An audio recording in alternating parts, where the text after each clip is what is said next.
दोस्तों, एक ट्रेन जो कि बनारस से मुंबई जा रही थी, उसमें एक 24 साल की लड़की बैठी थी।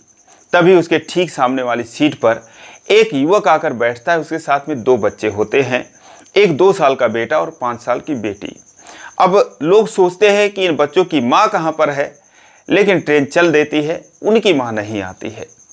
कुछ देर वो बच्चे शांत बैठे होते हैं, लेकिन कुछ ही देर में जो 2 साल का बेटा था वो रोने लगता है, चिल्लाने लगता है, इतना परेशान कर देता है कि आसपास के जो भी लोग बैठे थे वो भी परेशान हो जाते हैं। सामने जो लड़की थी वो भी परेशान हो जाती है। अब लोग जो है उस युवक से नाराज़गी जाहिर करते हैं, उसे उल्टा सीधा कहते हैं कि जब तुम्हारे साथ कोई लेडीज़ नहीं थी तो तुम बच्चा लेकर क्यों जा रहे हो ट्रेन में, और इस तरीके से परेशान कर रहे हैं, लोगों की नींद हराम कर रहे हैं। वो लड़की भी परेशान हो रही थी, लेकिन उसको जो है उन बच्चों पर दया आ जाती है, उस युवक पर दया आ जाती है। और दोस्तों, कहते हैं कि रिश्ते बनने और बिगड़ने में देर नहीं लगती है, तो उन लोगों के साथ भी यही होता है और एक ही रात के अंदर बहुत ही गहरा रिश्ता बन जाता है उस युवक में, उस लड़की में और उन बच्चों के बीच में।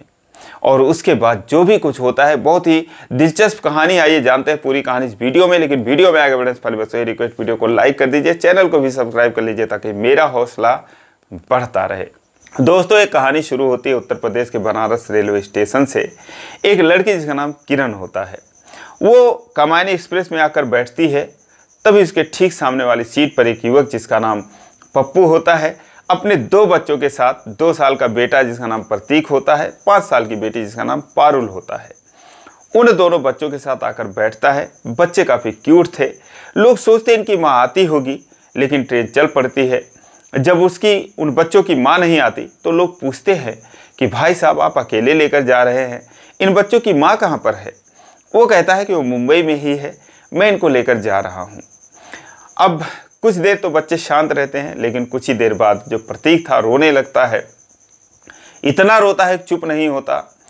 जो पप्पू था काफ़ी शांत कराने की कोशिश करता है, लेकिन जब चुप नहीं होता, दूध का बोतल लाया था उसके मुंह में डालता है, वो भी नहीं पीता।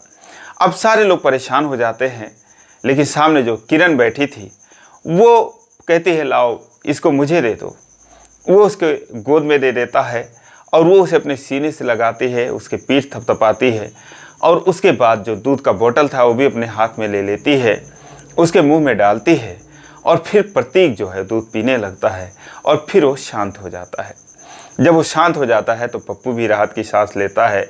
और उसके बाद फिर ट्रेन जो है अपनी स्पीड से चली रही थी और जो किरण थी वो पारुल को अपने पास बुलाती है, कहती बेटा इधर आओ।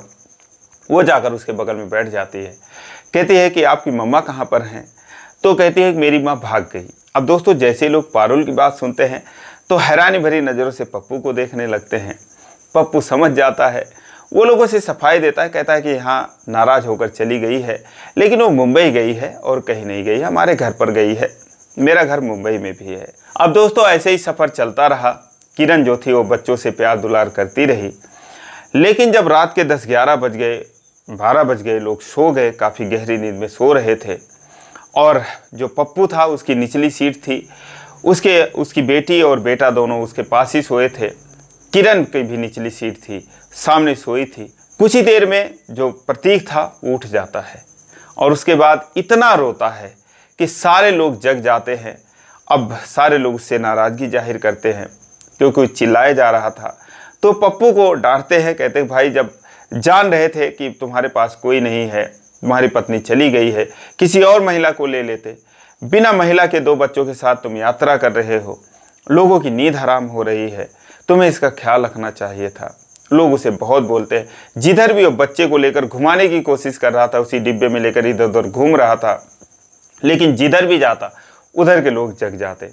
तो हर कोई बोलता कि भाई जाओ यहाँ से और बच्चे को शांत कराओ यार, इसको इसकी माँ को दो। लेकिन किसको क्या पता, सिर्फ उसी कंपार्टमेंट के लोगों को पता था कि इनकी माँ, इस बच्चे की माँ साथ में नहीं है, और बाकी लोगों को पता भी नहीं था। लोग बोलते यार कम से कम जाकर इसकी माँ को दो, वो तो सो रही होगी और तुम लोगों की नींद हराम कर रहे हो। काफ़ी परेशान हो जाता है। जो सामने किरण सोई थी वो भी उठ जाती है, वो भी जाहिर सी बात है सामने ही सीट पर सोई थी, वो ज़्यादा परेशान हो जाती है। लेकिन उसे जो है उन पर दया आ जाती है। वो कहती है कि लाइए इसको मुझे दीजिए। वो जो है प्रतीक को अपने पास ले लेती है और उसके बाद वो लेकर कुछ देर घूमती है। काफ़ी देर बाद आखिरकार प्रतीक जो है वो शांत हो जाता है। अब वो उससे कहती है, पप्पू से कहती है कि एक काम करो, इसको मैं सुला लेती हूँ, तुम जो है पारुल के साथ वहाँ पर सो जाओ। वो कहता है ठीक है मैडम। अब वो उसको सुला लेती है, लेकिन फिलहाल वो रात में कई बार जगता है, कई बार रोता है और उसे जो है वो संभाल लेती है।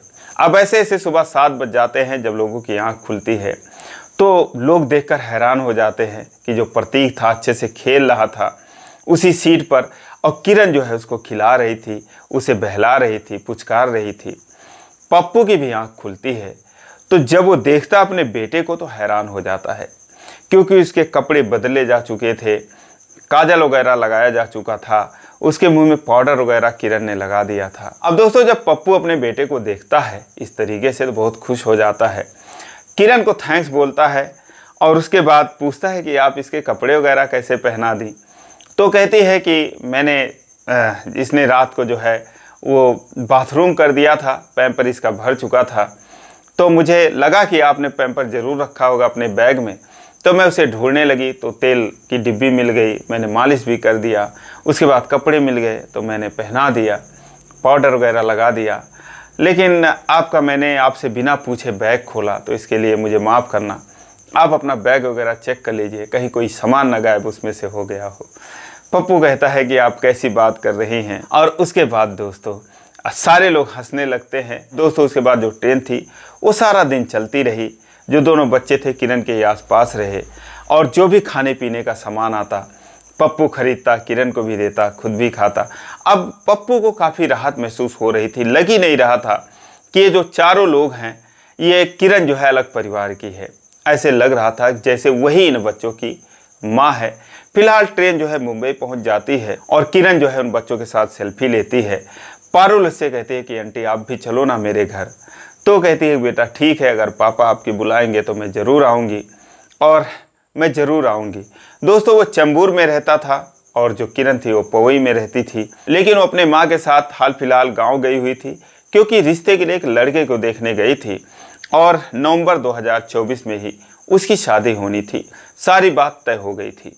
उसके पिता जो थे वो मुंबई में ऑटो चलाते थे, तो वो जो है अकेले ही ट्रेन में आ रही थी। अब जब पारुल से रिक्वेस्ट करती है कि आप मेरे घर चलो, तो कहती है ठीक है मैं कभी आऊँगी। और फिर उसके बाद दोनों जो है अलग अलग रास्ते में हो जाते हैं। अब पप्पू अपने घर पे जाता है, अपनी माँ से सारी कहानी बताता है कि मम्मी मैं बहुत परेशान हो गया था, लेकिन एक लड़की थी उसने काफ़ी संभाला, और जो पारुल थी उसने तो उसके कितने गुणगान गा दिए अपनी दादी से और सारी बातें बताने लगी कि बहुत अच्छी आंटी थी। तो 2 दिन बीत गए। 2 दिन के बाद किरण ने पप्पू के फ़ोन पर फ़ोन किया। पप्पू ने फ़ोन उठाया, बोला कौन? तो बोली कि मैं वही ट्रेन वाली हूँ और कैसे हैं बच्चे। वो हैरान हो जाता है, कहता है अरे क्या बात कर रही हैं, आपको मेरा नंबर कहाँ से मिला? और मुझे बहुत अफसोस हो रहा था मैंने आपका नंबर नहीं लिया। यही सोच रहा था काश मैं आपका नंबर ले लिया होता। तो आपको कैसे मिला मेरा नंबर? तो किरण ने कहा कि जब आपने अपना फ़ोन पारुल को दे रखा था, कार्टून देख रही थी, तो मैंने जो है वो डायल कर लिया था, इस तरीके से आपका नंबर मेरे पास आ गया था। लेकिन बच्चे कैसे हैं? तो कहता है बच्चे बहुत ठीक हैं। और तुम कैसी हो? वो कहती है मैं भी ठीक हूँ। फिर वो कहती है कि मैं बच्चों से मिलना चाहती हूँ। पप्पू कहता है कि ये तो बहुत ही हमारा भाग्य होगा अगर आपसे फिर हमारी मुलाकात होगी, बच्चों की मुलाकात होगी। तो आप बताओ कहाँ पर आप रहती हैं, मैं जो है गाड़ी लेकर आ जाता हूँ, मेरे पास कार है। वो कहती है नहीं मैं आ जाऊँगी, आप एड्रेस बता दो। दोस्तों एड्रेस बताता है। अगले दिन जो है वो किरण आ जाती है। लेकिन दोस्तों जब किरण घर पे आती है तो पप्पू, उसकी माँ और उसके पिताजी जो घर पे थे उसका बहुत वेलकम करते हैं, बहुत स्वागत करते हैं। वो कहते हैं कि तुम्हारे ही गुण गाए जा रही है जब से पारुल आई है। और शायद जो प्रतीक था वो भी पहचान रहा था, जैसे वो आती है दौड़ के वो भी चिपक जाता है। पारुल भी किरण से चिपक जाती है और किरण जो है उनको प्यार दुलार करने लगती है। उसके बाद बातचीत होती है। अब दोस्तों जो पप्पू था उसका घर बहुत बड़ा था, क्योंकि उसका टाइल्स और पत्थर का दुकान था, बिजनेस था, तो उसकी कमाई जो है अच्छी खासी थी। अब किरण जब घर में आती है तो वो इधर उधर देखती है, फिर पूछती है पारुल से कि बेटा आपकी मम्मी कहाँ पर हैं? अब दोस्तों जब मम्मी की बात आई तो सारे लोग जो है वो उनके मुंह खुले के खुले। जो पप्पू की माँ थी उसने बोला, बेटा तुमने अपनापन बहुत दिखाया है और इसीलिए हम तुमसे कुछ छुपाएंगे नहीं। दरअसल जो हमारी बहू है वो वाकई में घर छोड़कर भाग चुकी है और वो जो है दूसरे टाइप की थी। मेरा बेटा इतना सीधा साधा था, इससे हमेशा लड़ती झगड़ती रहती थी, कहती थी कि अपने माँ बाप को छोड़ दो। अब बताओ, हम अकेले हैं, हमारा वो इकलौता औलाद है, अगर वो हमें छोड़ देगा तो हम किसके पास जाएंगे। तो वो यही कहती रही। मैंने बोला, बेटा छोड़ दे, कोई बात नहीं, हम दोनों अपना कर खा लेंगे। लेकिन अब क्या ही कहें, हमारे लिए बेटे ने अपनी ज़िंदगी ख़राब कर ली और बहू जो है इसे छोड़कर चली गई। दोस्तों जब किरण सुनती है तो वो भी एकदम हैरान रह जाती है। कहती है कि कम से कम बच्चों का मुंह देखना चाहिए था उसको। कोई भी महिला ऐसे नहीं जाती इतने छोटे से बच्चे को छोड़कर। मेरा तो एक ही दिन में इतना इनसे लगाव हो गया है, सच बताऊं मैं जब से गई हूँ तब से इन बच्चों की बड़ी याद आती है और वो कैसी माँ थी, छोड़ के चली गई। तो अब सारे लोग कुछ देर शांत रहते हैं, लेकिन फिर जो पारुल थी वो कहती है, कोई बात नहीं आंटी, आप भी तो बहुत अच्छे हो, मेरी मम्मी से भी अच्छे हो। लेकिन अब पप्पू उससे पूछता है कि तुम क्या काम करती हो।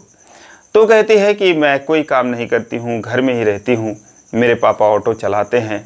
पप्पू कहता है कि अगर मेरे बच्चों को कुछ दिन तुम देख देती तो तुम्हारी बड़ी मेहरबानी होती, क्योंकि मेरी माँ जो है अकेले इनको संभाल नहीं पाएगी। वो कहती है कि अगर ऐसी बात है तो तुम मेरे अगर पिताजी से पूछोगे, अगर वो कहेंगे तो मैं देख सकती हूँ। मम्मी चूँकि मेरी गांव में ही है, कुछ दिन बाद वो आएंगी। तो वो कहता है ठीक है, मैं तुम्हारे पापा से पूछ लूँगा। और उसके बाद जो है ये सारे लोग गाड़ी में बैठकर उसी वक्त जो है चले जाते हैं। उसका एक कमरा था छोटा सा पवई के अंदर, उसके पिताजी को फ़ोन करके बुलाते हैं और ऐसी ऐसी बात करते हैं। तो कहते कोई बात नहीं, बच्चों का अगर मामला है और बच्चे इसको मानते हैं, ये भी बच्चों को वैसे बहुत प्यार करती है, किसी के भी बच्चों को प्यार करती है, तो कहते हैं कोई बात नहीं, जाएगी वो देख लेगी। अब उसके बाद दोस्तों जो किरण थी वो अगले दिन से उसके घर आने लगती है, बच्चों को देखभाल करने लगती है और 2-3 दिन आती जाती है, लेकिन फिर वो रहने का भी परमिशन मिल जाता है उसको, वहीं पर रहने लगती है। दोस्तों कुछ दिन रहती है, 2-4 महीने, तो काफ़ी गहरा संबंध जो है वो बच्चों के और किरण के दरमियान बन जाता है। जो पप्पू के माँ बाप थे वो भी किरण को बहुत मानने लगते हैं। कई बार इन दोनों परिवारों की मुलाकात हुई। जो पप्पू था अपनी दुकान से टाइल्स पत्थर ले जाकर वहाँ पर जो पवई में उसका कमरा था किरण का, वहाँ पर सब कुछ लगवा देता है, सब कुछ चमाचम कर देता है, वो पैसे भी नहीं लेता है। तो दोनों एक दूसरे की मदद कर रहे थे। लेकिन दोस्तों धीरे धीरे नवंबर का समय नज़दीक आ रहा था, कुछ शादी से पहले जो रस्में थी वो निभाई जानी थी। लेकिन अब जो किरण थी कहीं ना कहीं उसे पप्पू से लगाव हो जाता है और पप्पू को भी किरण से लगाव हो जाता है। एक दिन जो पप्पू की माँ थी वो पप्पू से कहती है कि बेटा क्यों ना किरण को ही अपनी बहू बना लें। वो कहता है माँ कैसी बात कर रही है, एक तो हमारे ऊपर हमारी इतनी मदद कर रही है, अगर ऐसा कुछ कहोगे तो बुरा मान जाएगी, रहने दो, कहने की क्या ज़रूरत है, कहाँ वो एक्सेप्ट ही करेगी। लेकिन दोस्तों जब वो किरण से बात करती है तो किरण कहती है कि मम्मी मुझे कोई एतराज़ नहीं है, मैं सच बताऊं तो मुझे भी बहुत लगाव हो चुका है, ना सिर्फ इन बच्चों से बल्कि पप्पू से भी लगाव हो चुका है। अगर आप मेरे माता पिता से बात करेंगी तो शायद वो मान जाएं। दोस्तों फिर ये लोग जब किरण की हाँ सुनते हैं तो जाते हैं उसके माँ बाप से भी बात करते हैं। तो वो भी बोलते हैं कि अगर मेरी बेटी हाँ करती है तो हमें कोई एतराज़ नहीं है। किरण दोस्तों हाँ कर चुकी थी। इस तरीके से जो ऑलरेडी उसका रिश्ता तय हो चुका था उस रिश्ते को वो छोड़ देती है। ये लोग उसे मना कर देते हैं, कहते भाई हमारी लड़की वहाँ शादी नहीं करेगी और हमने उसकी यहीं पर कहीं शादी देख रखी है। दोस्तों उसके बाद नवंबर में ही पप्पू और किरण की शादी होती है। आज ये दोनों लोग बहुत ही खुश हैं, शानदार लाइफ एंजॉय कर रहे हैं। तो दोस्तों ये रही कहानी, आपको कैसी लगी कमेंट में ज़रूर बताएं। कहानी अच्छी लगी तो वीडियो को लाइक नहीं किया तो लाइक कर दीजिए, चैनल को सब्सक्राइब कर लीजिए इसी प्रकार की कहानियों के लिए। फिर मिलेंगे अगली वीडियो में, तब तक के लिए जय हिंद।